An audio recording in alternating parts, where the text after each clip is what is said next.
Hey guys, मैं विनय कुमार और आज आप लोग को मैं आईटी संस्था के बारे में बताऊंगा। और यह संस्था आपको नो प्रॉफिट नो लॉस पे काम करेगी। इस संस्था का अगर पूरा नाम देखा जाए तो इंडियन इकोनॉमिक ट्रस्ट होगा, ठीक है ना।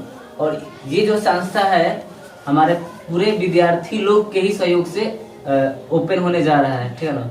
और आज बहुत खुशी की बात है कि आज 26 जनवरी भी है, गणतंत्र दिवस है, 74वां गणतंत्र दिवस है और आज बसंत पंचमी भी है।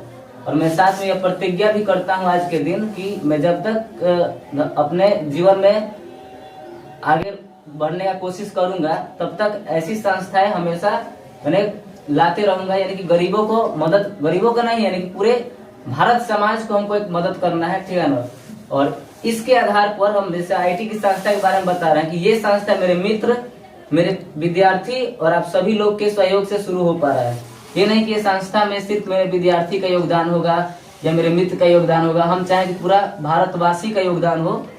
और इस शुभ कार्य के लिए आप सभी को तहे दिल से शुक्रिया अदा करता हूँ। आईटी संस्था का देखिए उद्देश्य क्या है। यह संस्था बिना किसी भेदभाव के हर जाति के लोगों के लिए काम करेगी। यह संस्था सभी जरूरतमंद लोगों को विशेष परिस्थिति में, यानी कुछ खास स्थिति आएगा उस स्थिति में आप सभी को मदद करेगी। और परिस्थिति के अनुसार देखते हुए इसमें जितना पैसा होगा क्यों उसी पैसा के बदौलत आपको सहायता राशि दी जाएगी, ठीक है ना।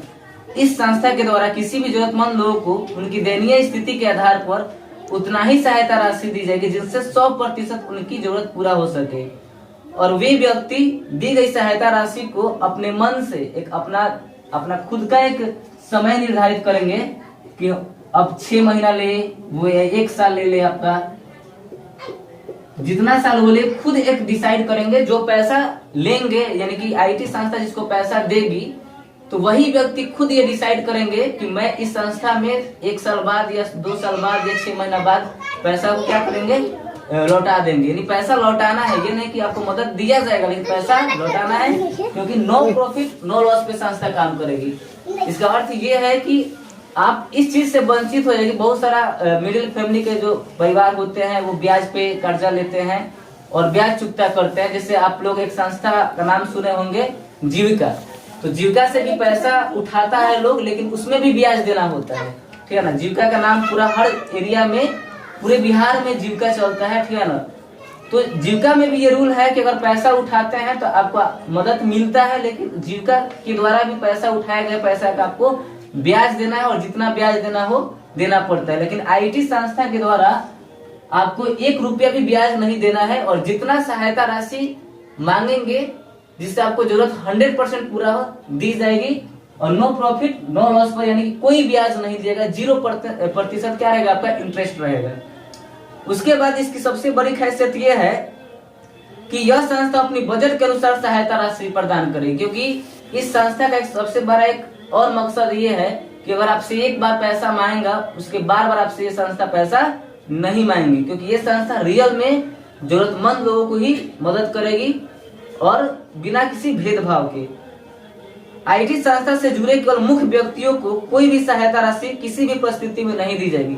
आईटी संस्था जो मुख्य व्यक्ति होंगे, जैसे मैं हुआ, इसका संस्थापक हुआ मेरे दोस्त है नौलेश जी, उनका नाम है नौलेश कुमार, ठीक है ना। वो कोषाध्यक्ष हुए, चाहे और भी जो सचिव बनना चाहेंगे, अभी सचिव में इसमें कोई नहीं है।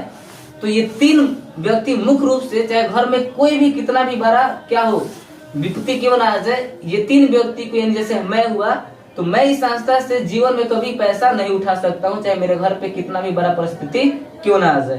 तो यह स्पष्ट लिखा है। और अंत में मैं आप सभी लोगों से यह कहना चाहता हूँ कि यह संस्था यानी कि आईटी संस्था बाकी अन्य संस्थाओं से कई गुना बेहतर साबित होगा, क्योंकि 0% ब्याज पर जरूरतमंद लोगों को सहायता राशि प्रदान करने की कोशिश करती रहेगी। और हम सभी मिलकर इस संस्था में दिखाई देने वाली त्रुटियों, कमियों को समय समय पर सुधार करेंगे। देखिए हम ये लिख लिए हैं, लेकिन अगर इसमें कमी है तो हम लोग बैठकर, यानी कि जितने भी लोग हैं, यानी कि ये नहीं कि इस संस्था में सिर्फ वही व्यक्ति बैठेंगे, हर कोई अपना मदद कर सकता है, अपना मत दे सकता है, अपना योगदान कर सकता है कि नहीं यहाँ पे इस संस्था में गलती है, इसको सुधार किया जाए। तो हम लोग सभी मिलकर इस संस्था में जितने भी गलतियां होगा उसको सुधार करेंगे और समय समय पर हमेशा सुधार करते रहेंगे। और यह संस्था पूरे समाज की संस्था होगी, चाहे आप इस संस्था में दान दे या न दे। ये पूरे समाज की संस्था होगी, लेकिन संस्था जरूरत पड़ने पर आपको जरूर मदद करेगी। आप सभी को इस संस्था पर विश्वास बनाकर सहयोग करने के लिए ये संस्था हमेशा आपको ऋणी प्रदान करेगी। और आपकी विश्वासी संस्था आईआईटी संस्थापक विनय कुमार, कोषाध्यक्ष नवलेश कुमार और विचार विमर्श में साथ देने वाले मेरे सभी प्रिय विद्यार्थी और मेरे सहयोगी मुकुल सर, यानी कि जितना भी देखिए ये संस्था जो खुल रहा है ये सिर्फ एक विद्यार्थी के बदौलत खुल रहा है और मेरे जितने भी मित्र है तत्काल उन लोगों के बदौलत खुल रहा है। और जितना भी अभी तत्काल योगदान मिला है वो मेरे विद्यार्थी लोग ने ही दिया है। और हम इनका कुछ नाम है पढ़ के आपको सुना देते हैं कि कितने विद्यार्थी इसमें आपका भी दिए हैं लोग। पहला है रोशनी कुमारी, इनका घर टेहटी है, वो 500 रुपया दी है 9 दिसंबर 2022 को। पवन कुमार जो पीपरपाती के है वो भी पढ़ाते हैं और 2000 रुपये वो दिए है 200 रुपया दिए है 10 दिसंबर को। मुकुल सर वो भी पढ़ाते हैं, वो 500 रुपया दिया है 11 दिसंबर को। राधा कुमारी जो हुसैनपुर की है वो भी 100 रुपया दी है 11 दिसंबर को। सूरज कुमार आटा मेरे गांव के ही है, 180 रुपया दिए हैं 13 दिसंबर को।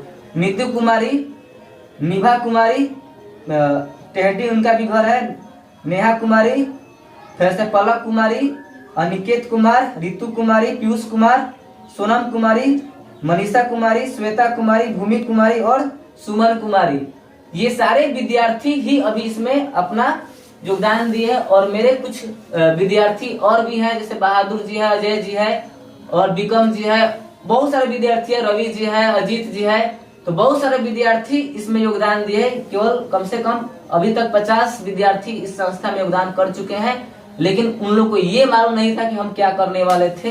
शायद आज उन लोग को ये जानकर खुशी हो रही होगी कि मेरा जो पैसा गया है विनय सर के पास वो एक अच्छे जगह पे गया है। और इस पैसा से इस 100 रुपया, क्योंकि आपको बार बार आपसे नहीं लिया जाएगा, इस 100 रुपया के बदौलत आप जीवन भर किसी को मदद करते रहेंगे, जो कि आपसे दोबारा नहीं लिया जाएगा। और अगर खुद से आप देना चाहेंगे इस संस्था में तो दे सकते हैं, लेकिन ये संस्था बार बार आपसे पैसा नहीं लेगी। तो ये संस्था जो है कि उन लोगों को मदद जरूर करेगा। जैसे कोई विद्यार्थी पढ़ना चाहता है, कहीं भी जाके पढ़ना चाहता है तो लोन उठाएगा, जैसे बिहार सरकार क्रेडिट कार्ड के अनुसार लोन देती है, लेकिन वहां भी 4% लड़की लोग को ब्याज देना पड़ता है या 5-6% लड़कों लोग को ब्याज देना पड़ता है। अगर बीटेक करना हो, एमटेक करना हो, ये सब आप लोग को मालूम है ना जी, देना पड़ता है, क्या ना। तो स्टूडेंट क्रेडिट कार्ड की सहायता से भी बच्चों को पैसा देना पड़ता है। अगर नौकरी नहीं लगा तो आपको ब्याज चुकाना ही पड़ता है, लेकिन यहाँ से भी बच्चों को पैसा दिया जाएगा। हालांकि संस्था में कम पैसा है, तो यहाँ से भी बच्चों को पैसा दिया जाएगा। किसी के घर में शादी होगा, ठीक है ना, ये अमीर गरीब यहाँ नहीं है, बस जरूरत है आपको। हो सके आप अमीर है लेकिन उस समय आपके घर पे पैसा नहीं है, तो अमीर को भी दिया जाएगा, गरीब को भी दिया जाएगा और हर जाति के लोगों को दिया जाएगा।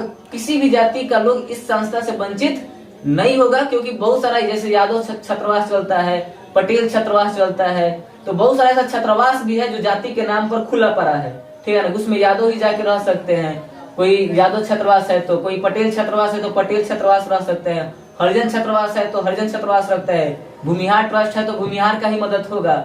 इसी तरह से बहुत सारा ट्रस्ट है, लेकिन ये एक ऐसा ट्रस्ट है जिसमें प्रत्येक जाति के, एक नया भी जाति अगर भारत में पैदा होगा उस जाति को भी यहाँ से पैसा मिलेगा तो मिलेगा।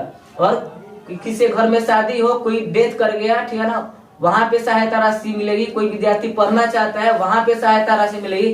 किसी विद्यार्थी को फी देना है, मैंने कोई फी देना है किसी कोचिंग संस्थान में, कंपटीशन का तैयारी कर रहा हो या एकेडमी की तैयारी कर रहा हो, 10th में हो, 9th में हो, 12th में हो, दरोगा का तैयारी कर रहा हो, बीपीएससी का तैयारी कर रहा है, IAS IPS, मैंने दुनिया में जहाँ चीज का तैयारी कर रहा हो, अगर कोई गरीब को दिक्कत हो रहा है कि हमारे पास पैसा नहीं, हम पढ़ाई छोड़ के कमाने का सोच रहे हैं, तो पहले वही संस्था से पैसा उठाए और अपना टैलेंट को दिखाए इस संस्था के बदौलत कि हाँ, हम ये संस्था आपको मदद करेगी। और जो भी आपके अंदर टैलेंट है वो टैलेंट को दिखाइए। किसी कोचिंग संस्था में पैसा का इन्वॉल्व कीजिए। हाँ, बस इस कोचिंग संस्था इस संस्था का एक रूल है कि पैसा आपको रिटर्न करना है, लेकिन रिटर्न करते समय आपको 0% ब्याज देना है, 1 रुपया का भी ब्याज नहीं देना है। और दूसरी बात की ये संस्था आप पर नहीं ला देगी कि आप 6 महीना के अंदर पैसा दे दे, 2 महीना के अंदर पैसा दे दे, 3 महीना के अंदर पैसा दे। आप खुद डिसाइड करेंगे, जो यहाँ से पैसा ले जाएगा वो खुद डिसाइड करेगा कि मैं 2 साल के अंदर, मैं 3 साल के अंदर, मैं 4 साल के अंदर पैसा दे दूंगा। लेकिन अगर बजट के अनुसार ये संस्था आपको मदद करेगी, अगर आप टाइम पर पैसा देंगे तो हो सके किसी और जरूरत को मदद मिल जाए। लेकिन अगर कम पैसा रहेगा तो फिर वो व्यक्ति जब पैसा देगा, ठीक है ना, तब जाकर हम क्या करेंगे, फिर दूसरे व्यक्ति को मैंने जरूरतमंद लोगों को क्या करेंगे, हम मदद कर पाएंगे। क्योंकि ये संस्था नो प्रॉफिट नो लॉस पर है, किसी को कुछ फायदा नहीं है। क्योंकि बैंक भले जितना इसमें ब्याज, बैंक में पैसा रहेगा तो बैंक ब्याज दे, क्योंकि किसी से ब्याज भी नहीं लिया जा रहा है और किसी से बार बार मांगा भी नहीं जा रहा है कि आप बार बार इसमें पैसा दे, ठीक है ना। तो अगर आपको संस्था अच्छा लगा हो तो इस पूरे वीडियो को शेयर कीजिए, और मेरे कुछ विद्यार्थी भी इसके बारे में बताएंगे। जितने भी विद्यार्थी खड़े हैं इन लोग का सहयोग रहेगा। और संस्था में हम ये हमेशा ये कहेंगे कि जिस दिन मेरा प्रतिष्ठा पर दाग लग जाएगा तो मैं जितने भी सामाजिक काम अपने देश के लिए करता हूँ वो सारा त्याग दूंगा। क्योंकि कोई भी संस्था चलाने का अर्थ यह है कि एक प्रतिष्ठित व्यक्ति होना चाहिए, और प्रतिष्ठित व्यक्ति जब समाज में आता है तो समाज के हर युवा, समाज के हर लोग अपने आप में अच्छा करने की सोचते हैं। क्योंकि आज का समाज में क्या हो रहा है, कोई गलत भी काम कर रहा है लेकिन उसका भी हम सपोर्ट कर रहे हैं, ठीक है ना। मजबूरन हमको सपोर्ट करना पड़ता है। अगर कोई गलत व्यक्ति नेता बन गया है तो उसका भी हमको सपोर्ट करना पड़ता है। लेकिन मेरे अंदर यह है कि अगर आईटी संस्था मैं चला रहा हूँ या ऐसा और भी संस्था चलाने का सोचूं, लेकिन जिस दिन मेरे प्रतिष्ठा पर दाग लग जाएगा, तो आज 26 जनवरी है और मैं अपने देश का सौगंध कसम खाकर कहता हूँ कि अगर मेरे ऊपर कोई ऐसा आंच आता है तो मैं ऐसा संस्था जीवन में कभी नहीं चलाऊंगा। क्योंकि समाज में सेवा उसी को करना चाहिए जो सेवा का भावना रखता हो और प्लस एक प्रतिष्ठित हो। मान लेते हैं ठीक है कि अगर कोई प्रतिष्ठित नहीं भी है लेकिन वो अपने गलतियों को सुधार करके देश के लिए कुछ करना चाहता हो तो उस व्यक्ति को माफ कर भी देना चाहिए। लेकिन जो व्यक्ति गलती को सुधारना नहीं चाहता हो और बार बार गलती करना चाहता है, उस व्यक्ति को माफ नहीं करना चाहिए। तो उस वैसा व्यक्ति हमारे देश को आगे नहीं ले जा सकता है। तो मैं अपने हे गाइस, मैं प्रिंस कुमार 33 से मैं बिलोंग करता हूँ। मैं सर का स्टूडेंट हूँ, क्लास 10th में पढ़ता हूँ। सर इस संस्था का मतलब आईटी संस्था रखे हैं। इसमें जरूरतमंदों को मतलब गरीब या अमीर, छोट जाति, सब जाति को यहाँ पे मदद मिल सकता है। किसी को भी भेदभाव नहीं करना चाहिए। इस संस्था में अमीर लोग मतलब बोलते हैं कि हमारे पास बहुत आमदनी है और गरीब को दबाते हैं। तो इससे मतलब इससे जानकर गरीब लोगों को भी इसमें मदद मिलेगा और इस संस्था में आएंगे लोग और अपना जरूरतमंदों को कहेंगे और सर से पैसा लेकर अपना जरूरतमंद को पूरा करेंगे। हाय गाइस, मैं शिवानी कुमारी। मैं अपने सर के एक संस्था बनाया है जो जिसका नाम है आईटी संस्था बनाया है, जिसमें ना किसी भेदभाव के छोटे जाति अमीर गरीब सबको इसमें लेके चले हैं। इस संस्था में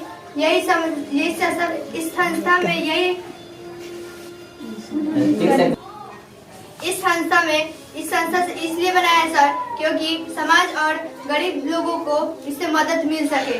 इस संस्था से जो गरीब है, जो अमीर है, इस संस्था से अपने गरीब और अमीर दोनों फायदा उठा सकते हैं। जिससे कि किसी के अमीर भी होते हैं तो उनके घर में कभी पैसा की जरूरत होती है, चाहे गरीब भी होते हैं तो उनके घर में पैसा की जरूरत होती है। इस संस्था से इस संस्था से उन लोग पैसे ले सकते हैं। हम युवा 26 जनवरी के दिन यह शपथ लेते हैं कि हम अपने आप को आगे बढ़ाएंगे और साथ ही साथ अपने भारत देश को भी आगे बढ़ाएंगे और अखंड भारत का निर्माण करेंगे। जय हिंद, जय भारत, जय संविधान।